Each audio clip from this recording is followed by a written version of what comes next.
రోజున సరదాగా రెస్టారెంట్కి వెళితే కుళ్ళిన మాంసం సర్వ్ చేశారంటూ కస్టమర్లు మండిపడ్డారు. స్మెల్ చూడండి, పర్లేదు, అట్లేం లేదు. ఒక రోజులో 20-25 ప్లేట్లు లేదు, అసలు రావట్లేదు. ఆ డస్ట్బిన్లో ఇది ఈరోజు మార్నింగ్ నుంచి ఇంతగానో వేస్టేజ్. జనాలు నిమిషాల వల్ల కూడా అని చెప్పిన అప్పుడు కూడా 40 minutes ఇది ఎందుకు పడేసారు?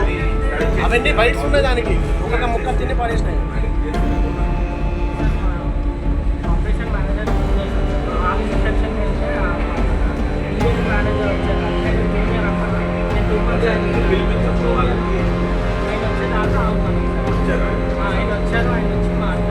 హైదరాబాద్ కూకట్పల్లిలో అశోక్ వన్ మాల్లో ఉన్న కేఎఫ్సీలో శనివారం కస్టమర్లు గొడవకు దిగారు. కుళ్లిపోయిన చికెన్ ఇచ్చారని ఆరోపించారు. స్టోర్ నిర్వాహకులను ప్రశ్నిస్తూ వీడియోలు తీస్తుండటంతో సిబ్బంది అక్కడి నుంచి తప్పించుకొని పారిపోయారు. ఆ తర్వాత అక్కడ పరిశీలించగా డస్ట్బిన్లో మొత్తం పడేసిన ఆహారమే ఉందని ఓ కస్టమర్ తెలిపారు. ఫుడ్ ఆర్డర్ చేసిన కస్టమర్లు అది కుళ్ళిపోయిందని తినకుండా వదిలేస్తున్నా కొత్తగా వచ్చిన వారికి అలాగే సర్వ్ చేశారని తెలిపారు. వాసన వస్తున్న ఫుడ్ను ఎలా పెడుతున్నారంటూ ప్రశ్నించారు.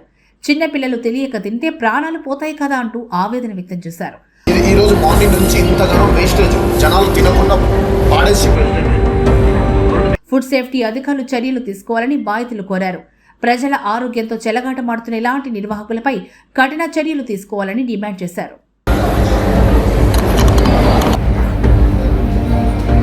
లేదు, అసలు రావట్లేదు. ఆ డస్ట్బిన్లో ఇది ఈరోజు మార్నింగ్ నుంచి ఇంతగానో వేస్టేజ్, జనాలు తినకుండా పాడేసి. 2 నిమిషాల వల్ల కూడా అని చెప్పిన అప్పుడు కూడా 40 minutes. కలర్ కూడా ఒకసారి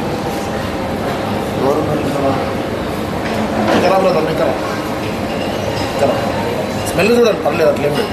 ఒక రోజులో 20-25 ప్లేట్లు మేనేజర్ లేడా? లేదు, అసలు రావట్లేదు. ఆ డస్ట్బిన్లో ఇది ఈరోజు మార్నింగ్ నుంచి ఇంతగానో వేస్టేజ్, జనాలు తినకుండా పాడేసి.